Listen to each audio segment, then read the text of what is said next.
René Bagoro, arpentant les allées du ministère de la Justice, un département qu'il a dirigé 5 années durant, sans interruption. À 1 heure environ de la passation de service avec son successeur ce 14 janvier, le désormais ex-garde des Sceaux a tenu à dire au revoir à ses collaborateurs avant de partir. Il passe dans chaque bureau. Salutations par-ci, rires et remerciements par-là. Vous avez été formidable, 5 ans d'accompagnement, je ne vais pas oublier. Quelques instructions aussi, sans doute les dernières. Continuez à soutenir mon successeur et puis bon, nous resterons ensemble. Allez, merci bien. Merci grand. Et nous revoir. Ok, excellente journée. Merci bien. Des collaborateurs qui auront gardé une certaine image de leur patron. Un monsieur très humble, beaucoup travailleur. Voilà, c'est ce que nous retenons de lui. En tout cas, en termes de collaboration, il n'y avait pas de problème. Il était un ministre qui comprenait tout le monde. Voilà. À tout moment, on peut le toucher. Vraiment, il n'y avait pas de barrière. Les barrières, elles étaient par contre très visibles entre René Bagoro et le corps des magistrats avec lequel les relations étaient des plus exécrables.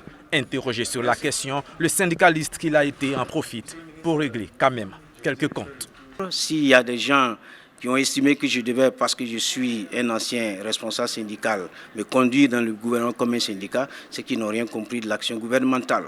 L'essentiel pour moi est que, quels que soient les soubresauts, les attaques, j'ai pu mener ma mission selon ma lettre de mission. Une mission officiellement terminée depuis le 30 décembre, date à laquelle le gouvernement a été dissous. Alors, pour une dernière fois, René Bagoro entre dans ses bureaux pour les derniers actes. Donc je suis en train de relire pour la dernière fois mon discours de revoir et surtout de voir les pièces qui vont faire l'objet de la passation de service, parce que je dois quand même faire le point des dossiers en instance à mon successeur et donc je suis en train de jeter un dernier coup d'œil pour me rassurer que tout est en ordre. Que tout soit en ordre, comme l'est le bureau soigneusement rangé. Pour ne pas vous cacher les choses, moi, ma table, j'avais déjà fait mes bagages quand même, ça fait à peu près 3 mois. Parce que j'avais pensé que le moment était venu pour moi de partir. Et au moment de partir, le magistrat qu'il est essaie de dresser la nuance entre sa profession et le job de ministre. Vous savez, quand on est magistrat, on décide, on n'a pas de compte à rendre à quelqu'un. On rend la décision à son âme et conscience. Quand on est ministre, on doit tenir compte de beaucoup d'intérêts qui convergent pour pouvoir gérer des situations.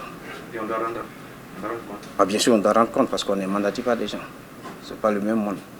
Une appréciation des choses que René Bagoro transmettra sans doute à son successeur, Victoria Ouedraogo Kibora, qui le rejoint. Les 2 serviteurs d'État vont passer plusieurs minutes à huis clos. Ensuite arrive le secrétaire général du gouvernement et l'ex-ministre des Droits humains. Nous sommes à une poignée de minutes de la passation des services. Il faut partir.